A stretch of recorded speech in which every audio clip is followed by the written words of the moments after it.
Pernahkah kamu merasa dunia ini terlalu berat untuk ditanggung? Bukan karena beban fisik, tapi karena beban pikiran. Karena ekspektasi yang tak kunjung terpenuhi. Karena luka yang tidak pernah sembuh sepenuhnya. Karena ketidakpastian yang terus membayangi langkahmu, bahkan saat kamu terlihat baik-baik saja di luar. Pernahkah kamu diam di malam yang sunyi, lalu bertanya dalam hati, kenapa hidupku begini? Kenapa mereka tidak mengerti aku? Kenapa aku merasa lelah, padahal aku sudah melakukan yang terbaik? Kita tumbuh di dunia yang terus mendorong kita untuk lebih. Lebih kaya, lebih cepat, lebih terkenal, lebih kuat, lebih dari orang lain. Tapi kita tidak pernah diajari bagaimana cara untuk cukup. Bagaimana cara untuk damai. Bagaimana cara untuk tetap tegak ketika hidup memukul kita tanpa ampun. Lalu kita belajar sendiri, lewat kegagalan, lewat kehilangan, lewat luka-luka yang tak bisa dijelaskan pada siapapun. Di titik-titik itulah pelajaran sejati muncul. Bukan dari buku motivasi, bukan dari seminar mahal, tapi dari pertemuan kita dengan kenyataan yang paling pahit dan paling jujur. Dan bila kamu cukup berani untuk mendengarkannya, hidup akan membisikkan kebenaran yang bisa mengubah segalanya. Inilah pelajaran-pelajaran yang bukan untuk menyenangkan telinga, tapi untuk membentuk keteguhan jiwamu. Bukan untuk membuatmu melarikan diri dari rasa sakit, tapi agar kamu bisa berdiri tenang di tengah badai. Bukan untuk memanjakan egomu, tapi untuk menempatkanmu di jalur yang benar. Meski sunyi, meski tidak semua orang akan mengerti. Kamu tidak akan diajarkan cara menghindari penderitaan, tapi kamu akan belajar cara menghadapi hidup dengan kepala tegak. Meski di dalam hatimu ada ribuan pertanyaan yang belum terjawab, kamu tidak akan dijanjikan kesuksesan instan, tapi kamu akan dipandu untuk menemukan kekayaan batin, ketenangan yang tidak bisa dibeli, harga diri yang tidak bisa digoyahkan, dan kebijaksanaan yang hanya dimiliki mereka yang telah melewati gelapnya malam panjang. Karena hidup tidak akan berhenti menjadi sulit, tapi kamu bisa menjadi pribadi yang semakin kuat, semakin tenang, dan semakin jernih dalam melihat segalanya. Dan semua itu bisa dimulai dari 4 pelajaran ini. Pelajaran yang tidak akan kamu temukan dalam kebisingan dunia. Pelajaran yang sekali kamu pelajari akan mengubah hidupmu selamanya. 1. Hidup tidak pernah berutang keadilan padamu. Stoik tidak mengeluh pada dunia, karena mengeluh adalah bentuk dari perlawanan terhadap realitas. Dan dalam filosofi Stoik, perlawanan terhadap apa yang tidak bisa diubah hanyalah menambah penderitaan. Marcus Aurelius, seorang kaisar sekaligus filsuf besar dalam tradisi Stoik, pernah berkata, "Kita tidak bisa mengendalikan hal-hal eksternal, hanya pikiran dan respon kita terhadapnya." Satu kalimat sederhana, tapi mampu menghancurkan banyak ilusi yang selama ini kita anggap sebagai kebenaran. Berapa kali dalam hidup kamu merasa hancur karena sesuatu yang tidak berjalan sesuai harapanmu? Berapa banyak malam kamu habiskan dengan bertanya, "Kenapa aku? Kenapa hidup ini tidak adil? Kenapa aku yang harus melalui ini semua?" Pertanyaan-pertanyaan itu muncul dari satu asumsi, bahwa dunia seharusnya memperlakukanmu dengan baik, bahwa jika kamu cukup baik, maka hidup juga akan baik padamu. Namun, dunia tidak bekerja seperti itu. Dunia tidak punya kewajiban untuk membuat kita bahagia. Dan hidup tidak pernah berutang keadilan pada siapapun. Inilah pelajaran pertama yang harus benar-benar kamu pahami. Bukan hanya dengan akal, tapi dengan hati. Keadilan dalam hidup bukan tentang apa yang kamu rasa pantas, tapi tentang bagaimana kamu menjalaninya. Kita hidup dalam masyarakat yang terus membisikkan bahwa kita pantas mendapatkan sesuatu, bahwa kita pantas dihargai, bahwa kita pantas dicintai, bahwa jika kita bekerja keras, bersikap baik, maka dunia akan memberi kita imbalan. Tapi realitanya tidak selalu seperti itu. Kadang kamu bekerja keras, tapi yang lain dipromosikan. Kadang kamu mencintai, tapi dikhianati. Kadang kamu jujur, tapi justru dianggap bodoh. Dan saat itulah, kalau kamu masih memegang harapan bahwa dunia akan adil, kamu akan menderita, karena harapan itulah yang menusukmu, bukan kenyataannya.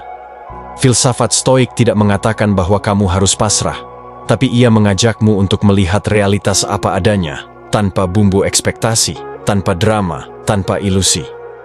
Saat kamu berhenti menuntut dunia berlaku adil, dan mulai berlaku adil pada dirimu sendiri, Disitulah ketenangan tumbuh, karena keadilan sejati bukan tentang bagaimana dunia memperlakukanmu, tapi tentang bagaimana kamu memperlakukan dirimu sendiri di tengah dunia yang kacau. Apakah kamu tetap menjaga integritas saat dunia tidak melihatmu? Apakah kamu tetap tenang ketika ketidakadilan merajalela? Apakah kamu mampu menahan diri untuk tidak membalas keburukan dengan keburukan? Disitulah nilai stoik diuji. Kita seringkali mempersulit hidup kita sendiri dengan berpikir bahwa kita harus memperbaiki dunia dulu, agar kita bisa damai. Padahal, damai bukan sesuatu yang kamu tunggu dari luar. Damai adalah keputusan yang kamu buat setiap hari, di dalam pikiranmu. Ketika kamu melihat seseorang berlaku tidak adil padamu, kamu punya dua pilihan. Kamu bisa marah, menyimpan dendam, dan menyiksa dirimu sendiri dengan emosi yang berkecamuk. Atau kamu bisa menarik napas panjang, melihat kejadian itu sebagai hal yang berada di luar kendalimu, dan memilih untuk tetap tenang. Itulah kekuatan sejati. Bukan mengendalikan orang lain, tapi mengendalikan dirimu sendiri. Ada kisah terkenal dalam Stoik tentang seorang budak bernama Epictetus. Dia lahir sebagai budak, dipukul oleh tuannya, hidup dalam penderitaan. Tapi dia berkata, "Kamu bisa melukai tubuhku, tapi tidak bisa menyentuh pikiranku." Itulah yang membuat Stoik begitu luar biasa. Kebebasan sejati tidak bergantung pada situasi eksternal, tapi pada bagaimana kamu memilih meresponnya. Dunia tidak menjanjikan apapun. Ia tidak menjanjikan kamu akan bahagia. Ia tidak menjanjikan kamu akan sukses. Ia bahkan tidak menjanjikan kamu akan hidup sampai besok. Tapi di tengah ketidakpastian itu, kamu masih punya satu hal. Pilihan untuk merespon dengan kesadaran. Pilihan untuk tidak hanyut dalam amarah. Pilihan untuk tetap tenang ketika orang lain hilang kendali. Pilihan untuk berdiri tegak ketika semuanya runtuh. Filsafat Stoik tidak mengajarkan kamu untuk menjadi batu, dingin dan tak tersentuh. Tapi ia mengajarkanmu untuk menjadi api kecil yang tetap menyala, meski angin terus bertiup kencang, tenang, penuh makna, tidak mudah padam. Dan dalam hidup, tidak ada yang lebih kuat daripada seseorang yang telah melepaskan harapan terhadap keadilan dunia, tapi justru menemukan kekuatan dalam mengatur dirinya sendiri. Orang seperti ini tidak terguncang ketika orang lain mencaci. Ia tidak runtuh saat gagal, karena ia tahu bahwa satu-satunya wilayah kekuasaannya adalah dirinya sendiri. Kita hidup di zaman di mana semua orang ingin mengubah dunia, tapi tidak mau mengubah dirinya. Semua ingin keadilan, tapi sedikit yang bersedia hidup adil. Semua ingin dihargai, tapi sedikit yang mau menghargai waktu dan kesadaran sendiri. Maka pelajarilah ini, ketika sesuatu tidak berjalan seperti yang kamu inginkan, ketika orang memperlakukanmu dengan buruk, ketika hidup terasa tidak masuk akal, tahan diri untuk bereaksi, ambil jeda, tarik napas, dan tanyakan pada dirimu sendiri, apakah ini ada dalam kendaliku? Jika tidak, lepaskan. Jika ya, bertindaklah dengan bijak. Itulah kebebasan sejati. Dan itulah jalan Stoik, bukan jalan yang penuh pujian, tapi jalan yang membawa kedamaian, bukan jalan yang menghindari rasa sakit, tapi jalan yang membuatmu mampu berdiri di tengah rasa sakit dan berkata, "Aku masih di sini, dan aku masih memilih untuk tenang." 2. Kamu tidak mengendalikan peristiwa, tapi kamu mengendalikan dirimu sendiri, waktu. Satu-satunya sumber daya yang terus berjalan dan tidak bisa diputar kembali. Setiap detik yang berlalu adalah bagian dari hidupmu yang tidak akan pernah kembali lagi. Tapi anehnya, kebanyakan orang memperlakukan waktu seperti sesuatu yang tak terbatas. Mereka menghamburkannya, menunda, menunggu, dan menyia-nyiakan setiap momen seakan-akan mereka punya cadangan hidup di kehidupan berikutnya. Namun seorang Stoik melihat waktu bukan sebagai alat, tapi sebagai inti dari keberadaan. Seneca pernah menulis, "Bukan bahwa kita kekurangan waktu, tapi kita menyia-nyiakan banyak waktu." Kalimat itu bukan sekadar nasihat, itu cambuk. Cambuk untuk membangunkanmu dari tidur panjang, dari rutinitas tak sadar yang kau jalani hari demi hari. Betapa sering kita mengisi waktu dengan hal-hal yang tidak berarti, hanya agar bisa merasa sibuk. Kita membuka media sosial tanpa tujuan, menonton tanpa berpikir, berbicara tanpa makna, berjalan tanpa arah. Dan yang lebih parah, kita menunda. Kita menunda memulai, menunda memperbaiki, menunda mencintai, menunda hidup. Kita berkata, nanti saja. Tapi kita lupa, nanti itu tidak pernah benar-benar datang. Dalam filosofi Stoik, waktu bukan hanya soal kalender atau jam di dinding. Waktu adalah hidupmu itu sendiri. Setiap pagi saat kamu bangun, kamu menerima sebuah pemberian paling berharga. 1 hari lagi. Tapi hadiah itu datang dengan harga mahal. Kamu membayarnya dengan seluruh dirimu. Dan tidak ada jaminan bahwa kamu akan menerima hadiah itu lagi besok. Jadi pertanyaannya bukan, apa yang harus aku lakukan hari ini? Tapi, apakah ini layak untuk menghabiskan hidupku hari ini? Karena itulah yang sedang terjadi. Kamu sedang menukar hidupmu dengan segala yang kamu pilih untuk dilakukan saat ini. Marcus Aurelius pernah menulis, "Jangan bertindak seperti kamu akan hidup 10.000 tahun. Kematian menggantung di atas kepalamu. Sementara masih hidup dan masih mungkin, jadilah baik." Dalam kata lain, berhentilah menunda. Kita sering mencari momen sempurna untuk bertindak. Kita bilang, nanti kalau aku sudah lebih siap, aku akan mulai. Tapi Stoik mengerti, kesiapan bukan sesuatu yang datang dari luar. Kesiapan adalah keputusan. Dan tidak ada waktu yang benar-benar ideal, kecuali sekarang. Karena nanti hanyalah bentuk lain dari ketakutan. Ketakutan untuk gagal, ketakutan untuk dinilai, ketakutan untuk menghadapi kenyataan. Tapi ketahuilah satu hal, waktu tidak peduli pada ketakutanmu.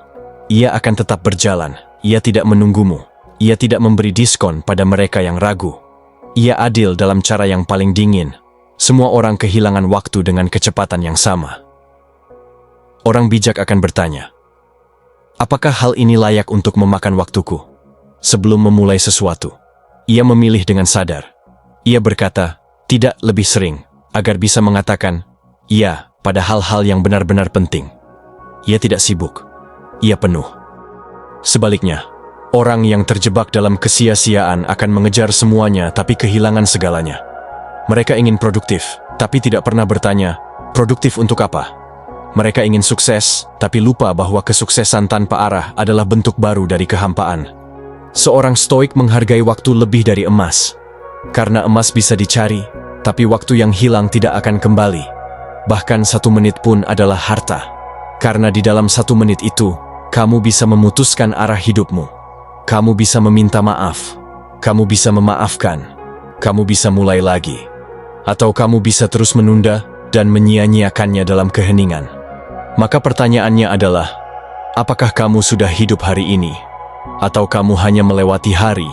Apakah kamu menyadari detik-detik yang berlalu? Atau kamu terlalu sibuk mengejar hal-hal yang bahkan tidak kamu pahami maknanya? Banyak orang hidup seperti mereka punya 2 kehidupan. Yang satu untuk dijalani sekarang, dan yang lain nanti setelah semuanya sempurna. Tapi kehidupan itu hanya satu. Dan saat kamu menyia-nyiakan yang satu ini dengan penundaan dan penyesalan, kamu tidak akan punya yang lain. Itulah sebabnya dalam Stoicisme, waktu dianggap sebagai panggilan. Panggilan untuk sadar. Panggilan untuk hadir. Karena tidak ada yang lebih tragis daripada seseorang yang diberi kehidupan, tapi tidak benar-benar hidup. Jangan tunggu semuanya ideal untuk mulai. Mulailah. Maka semuanya akan mulai berubah. Jangan tunggu sampai kamu kehilangan segalanya, baru kamu sadar bahwa ternyata yang kamu miliki sekarang sudah cukup. Jangan tunggu waktu mengajarkanmu dengan cara yang menyakitkan, ketika kamu bisa belajar hari ini dengan kesadaran. Dalam setiap detik yang kau jalani, ada pilihan untuk sadar atau mengabaikan, untuk hadir atau menunda, untuk menciptakan atau mengeluh. Dan setiap pilihan itu akan membentuk hidupmu, diam-diam, perlahan, tapi pasti. Waktu tidak pernah kejam, ia hanya jujur. Ia tidak akan berkompromi dengan kelalaianmu, tapi ia akan memberikan seluruh dirinya bagi mereka yang menggunakannya dengan bijak.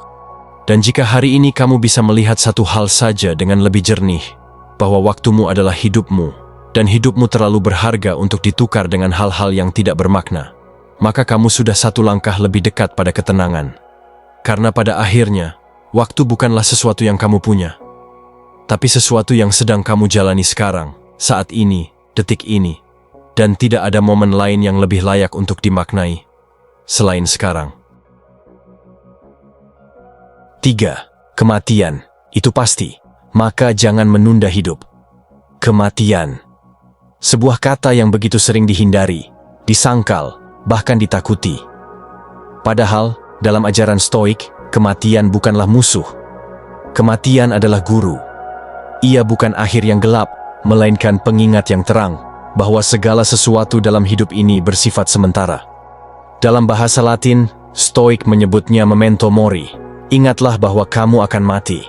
Bukan untuk menakut-nakuti, bukan untuk membuatmu murung, tapi untuk mengembalikanmu pada kenyataan bahwa waktu kita terbatas dan justru karena itulah hidup menjadi begitu berharga. Kita hidup seolah-olah akan hidup selamanya.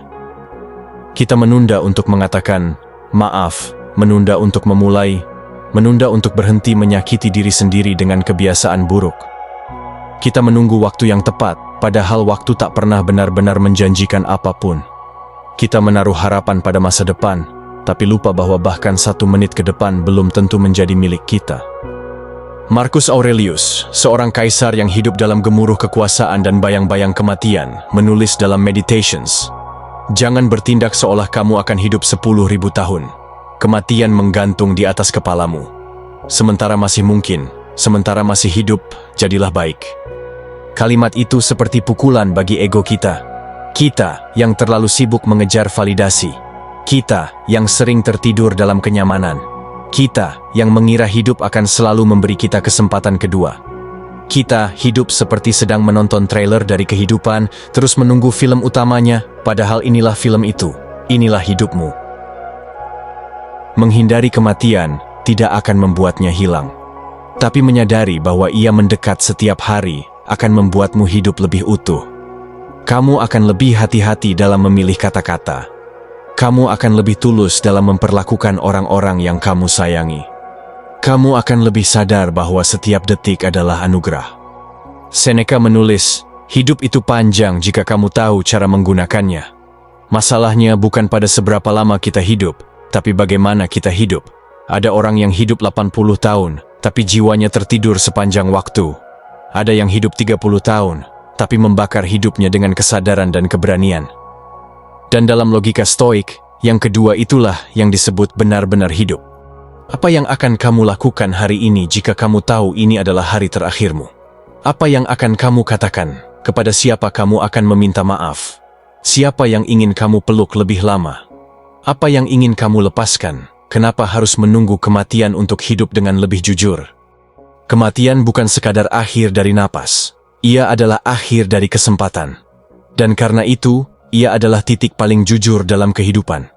Ia menghapus semua ego. Ia meruntuhkan semua topeng. Tidak ada lagi pencitraan. Tidak ada lagi gelar, jabatan, atau likes di media sosial. Yang tersisa hanyalah, apakah kamu hidup dengan sadar, atau hanya sekadar melewati waktu? Mengapa begitu penting untuk mengingat kematian? Karena ia mengatur ulang prioritas. Apa gunanya marah pada hal kecil, kalau kamu tahu waktu bersama orang yang kamu sayangi sangat terbatas? Apa gunanya merasa iri pada orang lain, kalau semua orang akan menuju lubang yang sama? Apa gunanya menunda mimpi, kalau tidak ada yang bisa menjamin kamu bangun besok pagi? Stoik mengajak kita untuk melihat kematian sebagai bagian dari hidup, bukan lawannya. Ia bukan hal yang perlu ditakuti, tapi hal yang perlu dihadapi dengan kepala tegak. Karena justru dengan mengingat kematian, kita mulai menyadari nilai kehidupan. Bukan sebagai penderitaan, tapi sebagai peluang yang sangat singkat. Bayangkan hidupmu seperti lilin. Setiap menit yang berlalu, nyala itu makin mengecil. Tapi kamu masih bisa memilih, apakah kamu ingin lilin itu redup karena takut angin, atau menyala terang walau sebentar. Orang bijak tidak menunggu ajal untuk mulai hidup. Ia hidup hari ini, seolah-olah tidak ada nanti. Tapi bukan dalam artian ceroboh, melainkan penuh makna. Ia tidak menunda memberi, memaafkan, memulai, atau belajar. Karena ia tahu, penundaan adalah bentuk kesombongan. Seakan-akan kita tahu pasti bahwa kita masih akan hidup besok. Padahal tidak ada yang tahu. Dan justru karena tidak tahu itulah, kita harus hidup dengan kesadaran penuh, setiap sapaan harus tulus. Setiap pelukan harus hangat, setiap pekerjaan harus dijalani dengan integritas. Bukan untuk dilihat orang lain, tapi karena kita tahu waktu kita terbatas. Dan ketika waktu itu habis, tak ada yang bisa kita minta kembali. Dan ketika kematian itu datang, kamu tidak perlu takut. Karena kamu tahu kamu sudah hidup dengan sepenuh jiwa. Tidak ada penyesalan. Tidak ada andai aku dulu. Yang ada hanyalah kedamaian. Karena kamu tidak hanya menjalani hidup. Kamu benar-benar hadir dalam hidupmu. 4. Kesulitan adalah latihan bagi jiwa.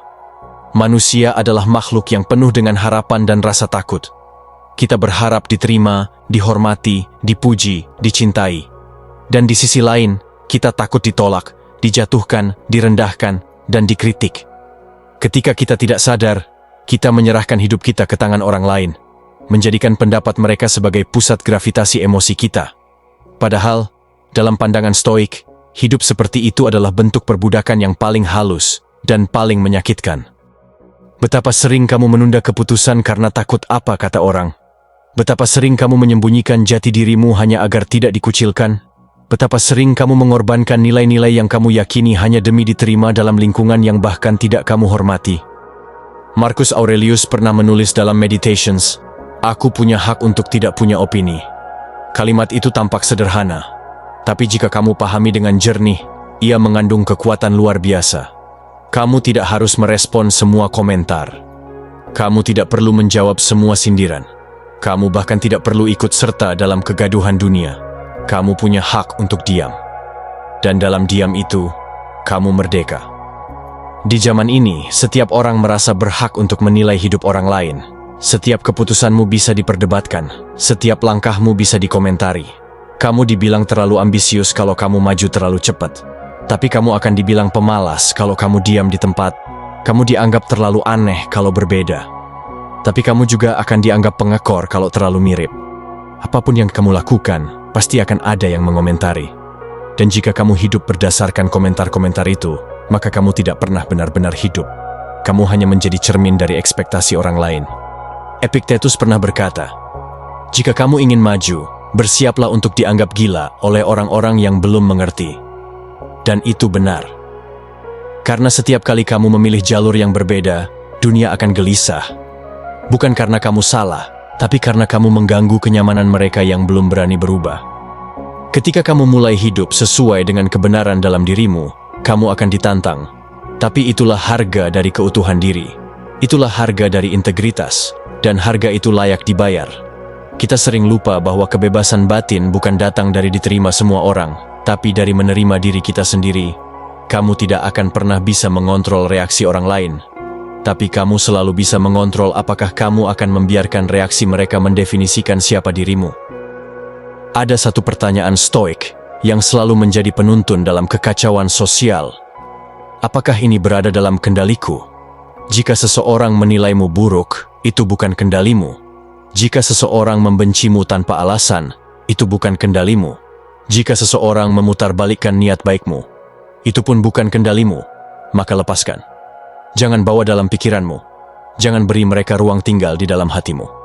Ketenangan tidak datang dari menjelaskan dirimu ke semua orang. Ketenangan datang dari keyakinan bahwa kamu sudah berjalan sesuai dengan prinsip yang kamu pegang. Dan bahkan jika seluruh dunia menentangmu, kamu tetap berdiri tenang.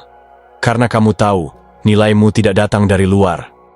Jangan takut dibenci, jangan takut tidak disukai, takutlah hidup dengan topeng, takutlah menghabiskan hidupmu hanya untuk menjadi seperti yang orang lain inginkan.